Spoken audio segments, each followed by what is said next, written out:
पक्षाचे उपाध्यक्ष गोविंद दळवी यांना विनंती करतो की त्यांनी या ठिकाणी मार्गदर्शन करायचे।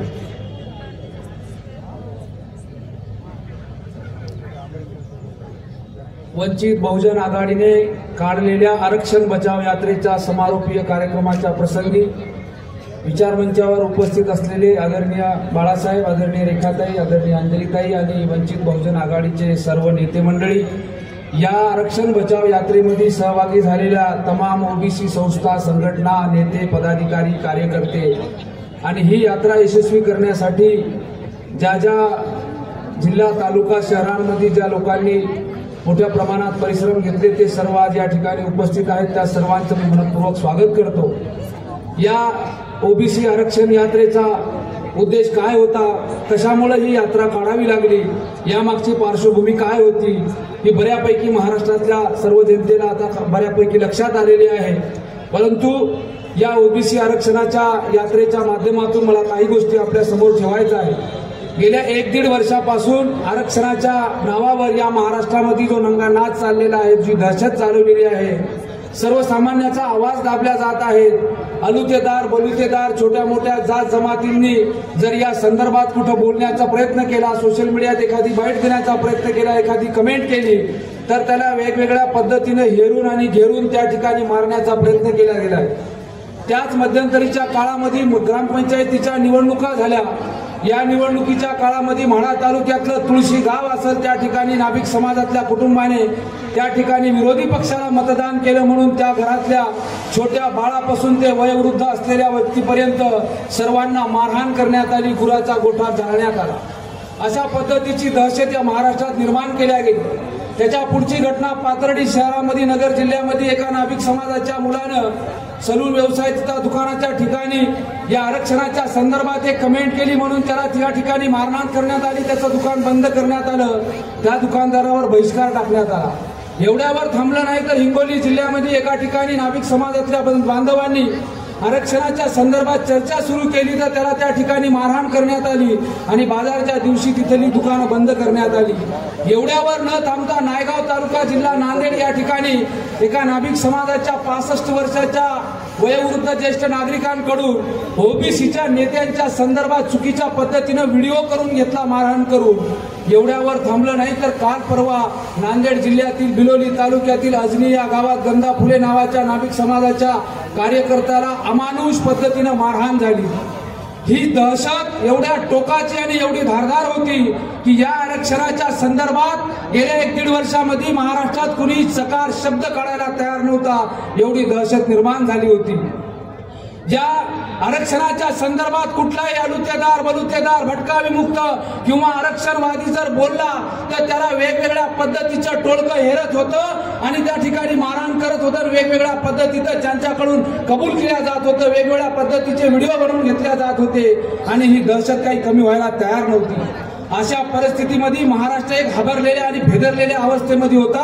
विषमतेचं बीजारोपण मोठ्या प्रमाणामध्ये पेरल्या जात होतं। याकडे पोलीस त्यांचे, साक्षीदार त्यांचे, पोलीस पाटील त्यांचा, सरपंच त्यांचा, वकील त्यांचा, एवढंच नाही तर गुन्हा दाखल होण्याच्या प्रक्रियेमध्ये लोक त्यांची। या लोकांच्या बाजूने कोणी उभा राहायला तयार नव्हतं, बोलायला तयार नव्हतं, चर्चा करायला तयार नव्हतं।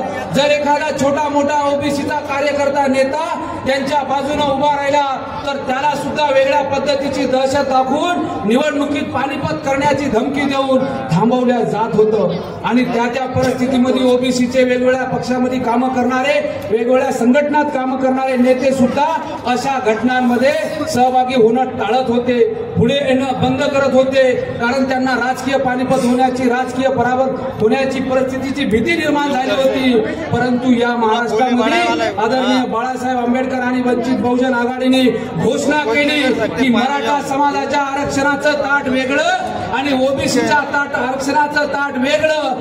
आणि क्षणार्धात दिवसभरामध्ये सर्व इलेक्ट्रॉनिक मीडिया आणि प्रिंट मीडियामध्ये चर्चा सुरू झाली आणि ज्या पद्धतीनं आरक्षणाची दहशत दाखवून आपलं ओबीसी सांगायचं ना, ती क्षणभरामध्ये ओबीसीचं बोलायचं ना, आपल्याला ओबीसी विचार करायला लागली की आता या प्रकरणामध्ये आदरणीय बाळासाहेब आंबेडकरांनी हात घातलेला आहे। आणि जसंही बाळासाहेब आंबेडकरांची एंट्री झाली, यांच्या दादागिरीला मोडीत काढण्याची प्रक्रिया सुरू झाली, यांच्या दादागिरीला संपवण्याची प्रक्रिया सुरू झाली। आणि मी मोठे मोठे राजकीय पार्टी पक्षाचे नेते हळूच सुरासूर मिसळवणं सुरू करत होते, हळूच काहीतरी वेगळ्या पद्धतीने बोलत होते. पण तेव्हा सुद्धा कोणताही मोठा राजकीय पार्टी पक्षाचा नेता या आरक्षणाच्या वेगळ्या भूमिकेबद्दल पुढे बोलत नव्हता, फक्त गोंजारण्याच्या भूमिकेत होता. त्यांना मिळालं पाहिजे, त्यांच्यात सुद्धा गरीब आहेत अशाच पद्धतीची भूमिका घेत होता. कारण या महाराष्ट्रामध्ये काँग्रेस असो, राष्ट्रवादी असो, शिवसेना अबकडा असो, की त्या ठिकाणी या राष्ट्रवादीचे 2 पक्ष असो किंवा काँग्रेस असो, यातल्या प्रत्येक पक्षाला वाटत होतं मी जर या आरक्षणाच्या भूमिकेत बोललो तर माझं राजकीय आयुष्य उद्ध्वस्त होईल, माझा निवडणुकीमध्ये पराभव होईल, माझं आहे ते सर्वस्व गमावलं जाईल. परंतु राजकीय जय पराजयाची अपेक्षा न ठेवता किंवा त्याची किंमत किंवा त्यांचा विचार न करता बाळासाहेब आंबेडकरांनी याच्यामध्ये हात घातला आणि महाराष्ट्रात चाललेला हा नंगानाद 15 दिवसामध्ये थांबवून दाखवला. याचे साक्षीदार तुम्ही आम्ही आहोत. आज या महाराष्ट्रामध्ये 15वा दिवस या यात्रेचा आहे. काय परिस्थिती आहे?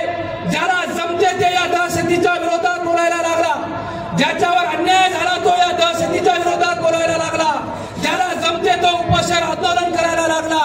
त्याचाच परिपाक म्हणून वडीगोद्री येथे जे नवनाथ वाघमारे आणि लक्ष्मण हाते यांनी जे उपोषण सुरू केलं होतं, त्या उपोषणाला बाळासाहेब आंबेडकरांनी भेट दिली आणि त्या दिवसापासून गावागावात या आरक्षणाच्या दहशतीच्या विरोधात कार्यकर्ते लढायला लागले. हा बाळासाहेब आंबेडकरांनी काढलेल्या आरक्षण बचाव यात्रेचा परिपाक आहे, हा परिणाम आहे. मला या यात्रेच्या निमित्तानं माझ्याकडे जो वेळ मिळालेला आहे त्या निमित्तानं बोलताना शेवटी एकच अपेक्षा करतो, ही लढाई आदरणीय बाळासाहेब आंबेडकरांनी सुरू केली. या लढाईचा उद्देश आपल्या समोर स्पष्ट आहे.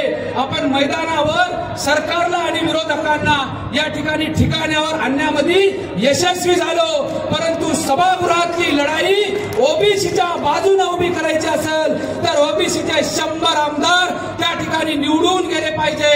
यासाठी आपण सर्वांनी कटिबद्ध व्हायचं आहे आणि येत्या काळात राजकीय दृष्ट्या प्रगल्भ होऊन कोणाच्याही दबावाला बळी पडून न पडता त्या ठिकाणी भूमी घ्यायची आहे आणि या ठिकाणी वंचित बहुजन आघाडीच्या या लोक चळवळीच्या पाठीशी उभं राहायचं आहे.